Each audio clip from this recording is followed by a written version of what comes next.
आवा तो का मोदी, उसकी बेबे का दे रहा था मोदी होगा, क्या लेना का होगा? तो 9 सालों के खप लूट के खा गया सारा देश में। जी टीवी वाला भाई वो तो सहता तो सुभाष चंद्रा का, फिर थोड़ा मेरी मान ले बरोड़ा रखो। मैं पहले दिन बता दिया था मोदी की नीयत काली, और कहता देश की सीमाओं के ऊपर कोई नजर नहीं उठा पाओगा। चीन कई 1000 किलोमीटर एरिया है उसका पास है, इस गद्दार का पास है। बुलेट ट्रेन चलाऊंगा, हमारी पलड़ी है खोटी, शर्फ टिक्का लावे गौ माता की जा हम लुटन लेकर दी। शूद्रों को तो सिर्फ सेवा करनी चाहिए। अगर 2024 में यही लोग धर्म का नजायज फायदा उठा करके सत्ता के अंदर आए तो याद रखना संविधान नहीं रहेगा। किसी के न्यू सको तो मोदी बड़ा अच्छा प्रधानमंत्री हमारे पीछे दुआ जो।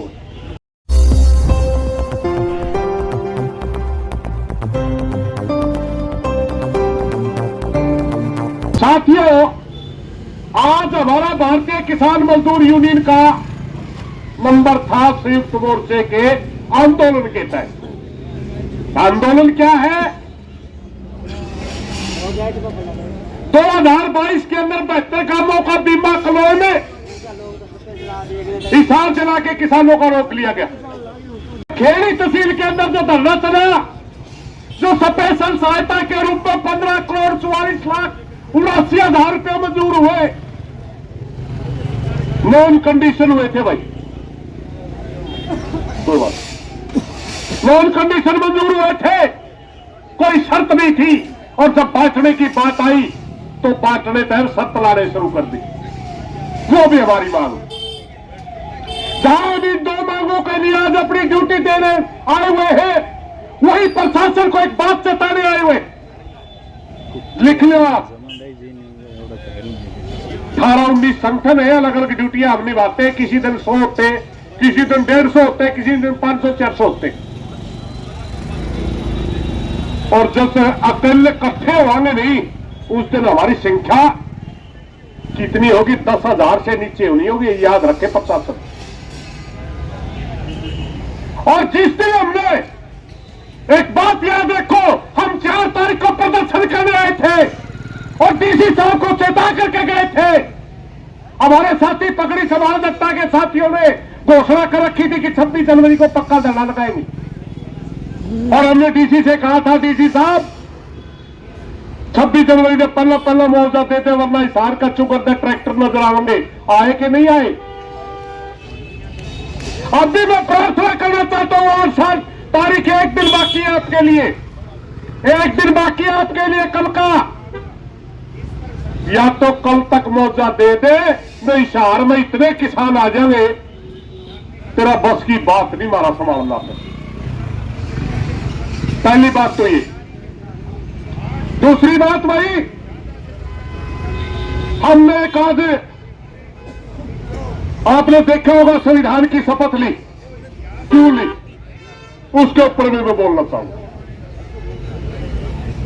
भाई। जी टीवी वाला भाई वो तो सहता तो सुभाष चंद्रा का, फिर थोड़ा मेरी मान ले बरोड़ा रखो। राम राम, थोड़ी रुको, थोड़ा मेरा बोलिया कौन जाओ बीच में। और देश के अंदर एक ऐसा माहौल बना दिया गया है जैसे देश ही पैदा 22 जनवरी को हुआ,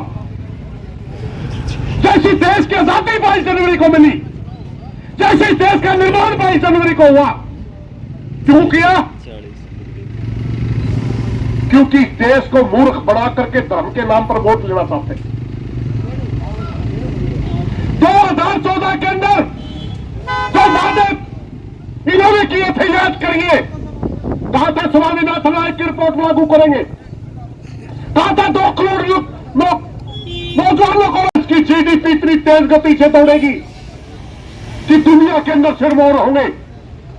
कहा था कि इस देश की सीमाओं की तरफ कोई देख नहीं पाएगा।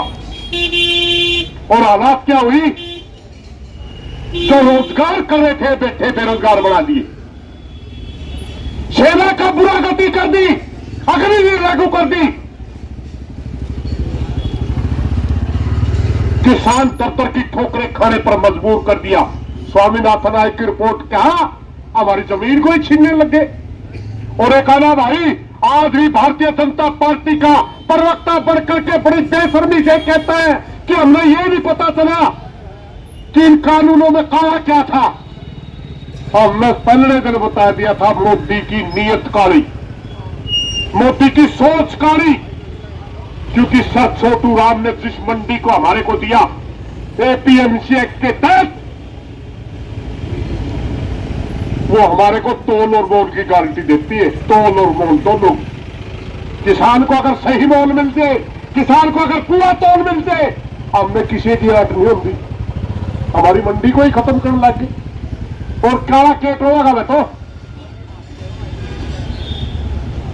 यानी सारे के सारे मुद्दे बुलाने के लिए उस समय, इन मुद्दों को बढ़ाने के लिए 2019 के इलेक्शन के अंदर पुलवामा में जैसा कांड होने दिया गया और देश की भावना के साथ खेलने के लिए राष्ट्रवाद का बड़ा मुद्दा खड़ा करके सारा चुनाव जीत गई। और आज तक पुलवामा की जांच नहीं करवाई किसी ने। सत्यपाल मलिक जो गवर्नर होता था उस समय, ये उनके शब्द है, मेरे नहीं है, कि पुलवामा होने दिया गया। बहुत बड़ी बात है।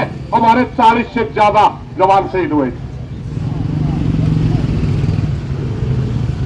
और कहता देश की सीमाओं के ऊपर कोई नजर नहीं उठा पाएगा।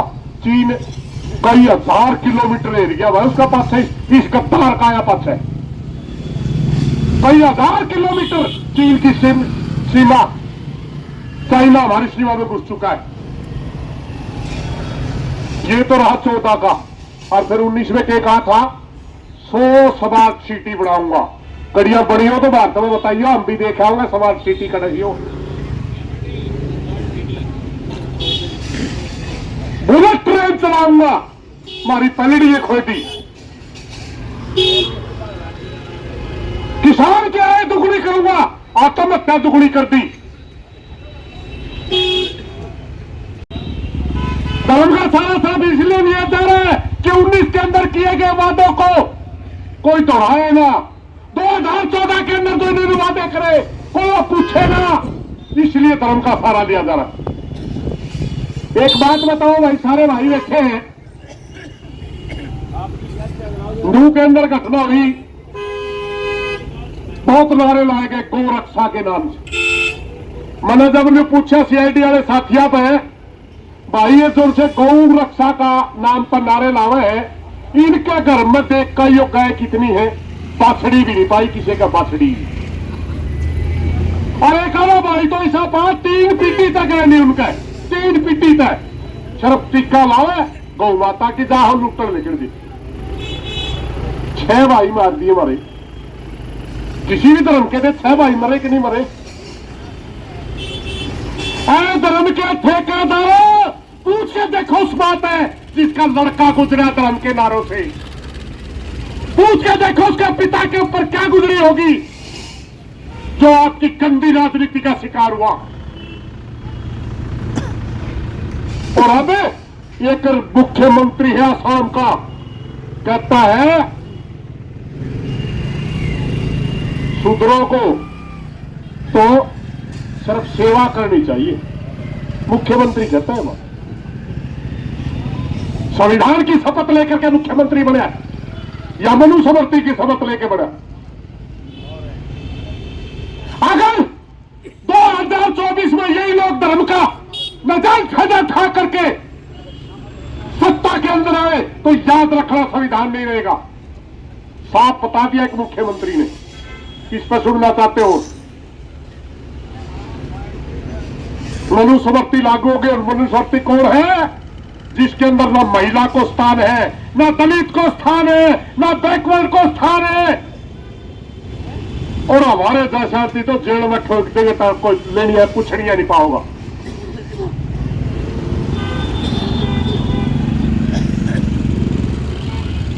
मात्र 3% लोग शासन करेंगे, उनके पैर भी पकड़ने पड़ेंगे अपने, और शिक्षा का अधिकार भी छीन लिया जाएगा।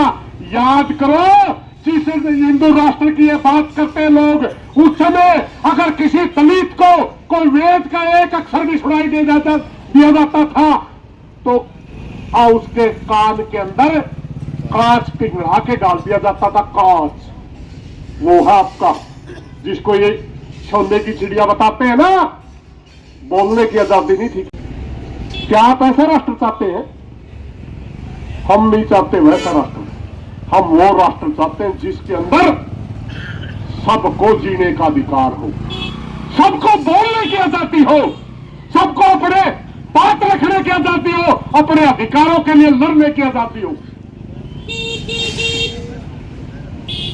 और कुछ भाई आ गए बड़ा सब हो गया। बस ठीक से अपने सारे आ रहे हैं मौजा मंगन, समझा ने पूछ ले कहा मैं कि क्या है भाई, ठीक ठाक से आवा तो का मोदी, उसकी बेबे का जरा था मोदी आओगा, क्या लेने का होगा?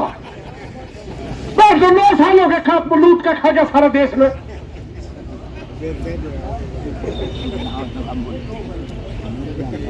ये आपको भ्रम डालने के लिए बातें करी जाती है, ये आपको एक प्रचार है, ये एक नैरेटिव सेट किया जाता है ताकि पूरी जनता ये के यही दिखेंगे और फिर मशीना में रोल करके धर ले, फिर कहते पहले नहीं कह जनता जीतेगी। ये मूर्ख बनाने का काम है, आप लोगों को इसका समझना पड़ेगा। और भाई एक बात बताऊं, बड़े भाई ने कहे बड़े कड़ुए बोलना, मोदी आने से पहले इस देश के अंदर कई तरह के वर्ग अपनी अपनी विचारधाराएं चलती थी। कोई लेफ्टिस्ट था, कोई राइटिस्ट था, कोई बीच का था, अलग अलग पार्टियां भी चलाते थे, मगर मोदी ने 2 बना दिए। एक से तो मोदी गला है और तो मोदी के खिलाफ पड़ा, बीच का छोटे रास्ता खत्म कर दिया था। आप हम मोदी के खिलाफ पड़े, हम आका कावा भी देखे आपको भाई, हाथ खड़े करके बताइए को खिलाफ पड़े का पड़े, खिलाफ पड़े हो हाथ खड़े कर दो एक बार, नहीं तो रोड है कि भैया और पथलिया में रोड है कि मैं एक बात बताऊं भाई, जे किसी का न्यू सको तो मोदी बड़ा अच्छा प्रधानमंत्री हमारे पीछे दुआ दो, बस इतना सा रोड़ा। अब अगर हम भी जाने उसके गाने गा लियो।